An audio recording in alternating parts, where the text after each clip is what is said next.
Isso aí, meus queridos. Eu ia até perguntar se vocês queriam uma revisão geral de todo o conteúdo até agora, mas o amigo já me brindou com a parte mais legal, um exercício. Página 11 da lista 10, exercício 82, falava o seguinte: 3 grandes placas P1, P2 e P3, com respectivamente cargas mais Q, menos Q e mais 2Q, geram campos elétricos uniformes em certas regiões do espaço. Então tu está me dizendo que essa placa é bem grande, ó, bem grandona, e ela está carregada. Carga positiva, o campo é de afastamento, né? Então ele representou o campo elétrico na superfície direita e na superfície esquerda da placa, né? E fez isso para as outras placas também. Como essa placa está carregada negativamente, as linhas de campo elétrico apontam para a carga, né? Certo? Essa placa aqui, uma placa metálica, tem carga que é o dobro dessa aqui. Portanto, o campo elétrico nas suas superfícies é o dobro. Ó. Ele chamou de E0 esse campo elétrico aqui, ele chamou de 2E0 o campo elétrico gerado pela placa que tem o dobro da carga. Faz sentido? As figuras abaixo mostram cada uma intensidade, direção e sentido dos campos criados pelas respectivas placas P1, P2 e P3 quando vistas de perfil. Então tu vê a placa é assim, ó. Só que ela está assim no quadro, está de perfil, eu estou olhando o perfil dela, não estou olhando ela de frente, certo? E aí, cara, ele juntou as placas, ele pegou essa placa, trouxe para cá, pegou essa placa e eu trouxe para cá. E fez os desenhos do que aconteceria com os campos elétricos ali nas redondezas da placa. Essa questão, na verdade, é a gente lembrar que o campo elétrico é uma grandeza vetorial.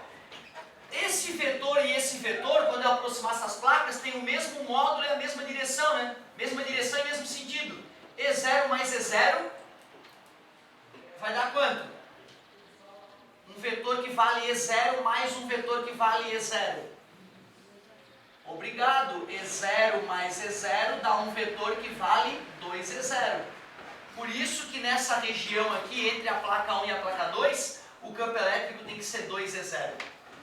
Na direita, deixa eu ver, da placa 2 e na esquerda da placa 3. Os vetores têm a mesma direção horizontal e o mesmo sentido. Quanto é que vai dar o resultante entre o vetor que vale E0 e o vetor que vale 2E0? 3, né? 3E0. 3E0 deve ser o campo elétrico no interior entre essas placas P2 e P3. Já na direita da placa 3 não houve alteração nenhuma. Ela deve continuar com seu campo elétrico original. 2E0. Para poder fazer essa análise, eu estou supondo que a placa é bem fina. Porque se a placa fosse espessa, a presença da placa do meio ia alterar a distribuição de carga elétrica ali. Ia alterar esse campo elétrico. Mas como ele não me falou da espessura da placa, eu tenho que supor que ela é bem fininha. E aí então o campo elétrico gerado aqui à direita dela não vai ser interferido pelo campo elétrico da placa 2. Mesma coisa, a placa 1 ela tem um campo elétrico aqui na esquerda e vai continuar existindo com o mesmo módulo E0. Então a gente tem que pegar um desenho que tenha esse tipo de campo elétrico aí nas redondezas, que era a letra C. A letra C que tem esse desenho. Então era importante ter percebido o caráter vetorial do campo elétrico. O caráter vetorial do campo elétrico. Show! Muitíssimo obrigado, meu garoto. E aí, meus queridos, o que mais? Tem uma dúvida só. Mande. Ali na placa 3, ela não vai interferir na placa 1, na fonte da placa 1, por exemplo, no campo da placa 1. E Pois diminuir então. ele e tal. Anular. Legal a tua colocação. Ó, o negócio é o seguinte, tu quer falar do que vai acontecer desse campo aqui com esse aqui, é isso? Isso. Show. Na verdade, cara, a gente teria que ter mais dados para poder fazer esse tipo de análise. A gente teria que ter mais dados para fazer esse tipo de análise. É porque eu pensei que, como não é d ao quadrado, vai ser duas distâncias, vai diminuindo um e tal, pensando nesse jeito é anular, daí manteria. Continua valendo a ideia de que o campo elétrico vai variar com a distância ao quadrado, tá? Certo? E isso, de certa forma, é uma justificativa para a gente entender que muito distante uma da outra, o campo elétrico de uma já não vai interferir no campo elétrico da outra. E é aquilo que eu disse para o colega. Se essa placa fosse uma placa grossa, quando eu tiver a presença das cargas negativas próximas dessas positivas, em vez dessas cargas estarem distribuídas na superfície da placa, quando eu trouxer uma placa negativamente carregada para as proximidades dela, seria esperado que essas cargas migrassem, entendeu? Alterando o campo elétrico. Só que ele não me falou a espessura da placa. E isso traria uma complexidade muito além do esperado no ensino médio, certo? Por isso que eu tenho que considerar que a placa é tão fininha, mas tão fininha que as cargas estão presas ali nela. Então mesmo que eu coloque uma placa lateral aqui, como essas cargas não vão se deslocar, o campo elétrico gerado por elas ali vai ficar praticamente inalterado. Ou seja, eu tinha que fazer a soma dos campos elétricos nas mesmas regiões. E aonde a placa estava é como se eu tivesse uma barreira eletrostática ali. Certo? Por isso que não faz sentido a gente se preocupar com alterações aqui ou aqui. Certo? Ótima a tua pergunta. Professor, Muito bem. o gabarito não dá o gabarito isso, professor. Né? O que o gabarito diz? Vamos ver. O gabarito dá a questão de trair nessa questão. Como é que é o campo elétrico nas outras regiões do gabarito? Tá. Aqui no meio está certo, né? Tá, em De repente o colega tem razão e eu estou viajando. Vamos tá, ver. ele dá em P1 saindo para a esquerda. P1. Campo 2Z para a esquerda. Aqui, É, 2Z para a esquerda. isso. Entre P1 e P2 não tem nada ali. 2Z para a esquerda. Aqui ele não dá nada. Não dá nada. Daí no P3 tem 2Z para a direita e 2Z para a esquerda. 2Z para a direita E 2Z para a esquerda. e 2Z para a esquerda. Esse é o desenho do gabarito. Isso. Vamos ver, vamos tentar interpretar para ver se realmente não confundir. Poxa, esse vetor com esse vetor, ele está dando que está anulando, né? Certo? Não faz sentido dois vetores campo elétrico que apontam para o mesmo lado e aí dá zero. Não faz o menor sentido. Se fosse algum outro gabarito, eu até ficaria cabreiro. Mas não nesse caso, não tem o porquê isso aqui aconteceu. Outra, por que esse vetor E0 vai ficar dobrado? O esperado é que essa placa carregada positivamente tivesse suas partículas atraídas pela placa carregada negativamente e esse campo ficasse enfraquecido e não aumentado. Eu não concordo em hipótese nenhuma com o gabarito. Em hipótese nenhuma. O engraçado é que eu tinha corrigido antes e não tinha me reclamado do gabarito. Mas vamos dar uma olhada, tá? Mas esse gabarito aqui é totalmente inadmissível. O que a gente esperava do aluno é simplesmente que o aluno percebesse que o campo elétrico é uma grandeza vetorial, ó. E0 mais E0, 2E0, ó, não faz sentido. 2E0 mais E0, 3E0. Como aqui nesse canto só tinha esses vetores e mais nenhum, continua igual. Como aqui só tinha esses vetores e mais nenhum, afinal eu não sobrepus nenhum vetor, continua igual. Faz sentido, né? Certo? Mas gosto disso, tá, gente? Por favor, sempre me alertem com o gabarito que não bateu. Aí às vezes eu consigo enxergar uma cagada que eu estava fazendo e nem percebi. Parabéns pelos comentários, tá? Mas eu mantenho o meu gabarito. Essa é a resposta adequada. Certo, meus queridos? Show! Campo elétrico é uma grandeza vetorial. A gente usa essa relação para calcular o módulo deste vetor, mas é uma grandeza vetorial. E aí a gente usa as regrinhas clássicas. Mesma direção, mesmo sentido soma. Mesma direção, sentidos opostos diminui. Se forem perpendiculares, Pitágoras. E se for um ângulo qualquer entre os vetores, lei dos cossenos a gente poderia usar ainda. E aí, quem dá mais? Tem mais uma aí? Valeu, garoto. 89, página 12, questão 89.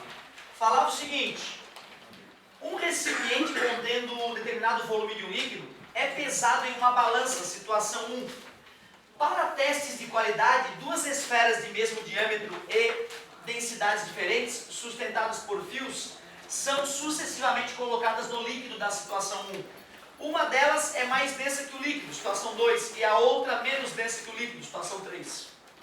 Os valores indicados pela balança nessas três pesagens são tais que... Peraí. Botei o líquido numa balança, o potinho que tinha o líquido numa balança, fiz uma leitura. Aí depois eu peguei esse mesmo potinho com o mesmo líquido e num determinado momento eu mergulhei uma esfera mais densa que o líquido, que ficou presa no teto por um barbante. E numa outra situação eu coloquei uma esfera que flutuava sobre esse líquido. Ela até estava presa no teto, mas o barbante não estava esticado. Ele quer que eu compare o peso da situação 1, o peso da situação 2 e o peso da situação 3. Deixa eu ver o que ele falou sobre essas esferas. Para testes de qualidade, 2 esferas de mesmo diâmetro e densidades diferentes, sustentadas por fios, são sucessivamente colocadas no líquido da situação 1. Esferas de mesmo diâmetro, tanto essa esfera quanto essa tem o mesmo diâmetro. Se ela tem o mesmo diâmetro, elas têm o mesmo volume. E se elas têm densidades diferentes, tendo o mesmo volume, a que é mais densa tem mais massa. Concordam comigo? Tudo bem para vocês? Legal. Pô, claro que quando eu mergulhar essas esferas no líquido, claro que o peso vai aumentar. Concorda comigo? Né? O peso vai aumentar. Nesse caso, todo o peso da esfera está sendo sustentado pelo líquido, né? Concorda comigo? Nesse caso, não, né? Concordam? Uma parte do peso dessa esfera está sendo sustentado pelo barbante. Concordam? Eu sei que o menor deles é o 1. Isso eu não tenho a menor dúvida. O que me preocupa agora é qual deles vai dar um peso maior, o 2 ou o 3. Isso me preocupa. Olha, como é o nome da força que um líquido exerce em um corpo? Empuxo. Como é que se calcula o empuxo? Mi, densidade do líquido no qual o cara foi mergulhado, vezes gravidade no local, vezes volume submerso. Concorda comigo? Quem é que faz o empuxo no corpo mergulhado? Quem é que faz o empuxo nessa esfera? O líquido. Se o líquido empurra a esfera, terceira lei de Newton, a esfera empurra o líquido. Tu aceita então que se o líquido empurra a esfera verticalmente para cima, a esfera empurra o líquido verticalmente para baixo? Tu concorda que o valor do empuxo é o aumento que vai ocorrer na balança, portanto? Vamos comparar o empuxo gerado na situação 2 com o empuxo gerado na situação 3. Empuxo Mi vezes G vezes o volume submerso. O Mi é maior em qual caso? 2 ou 3?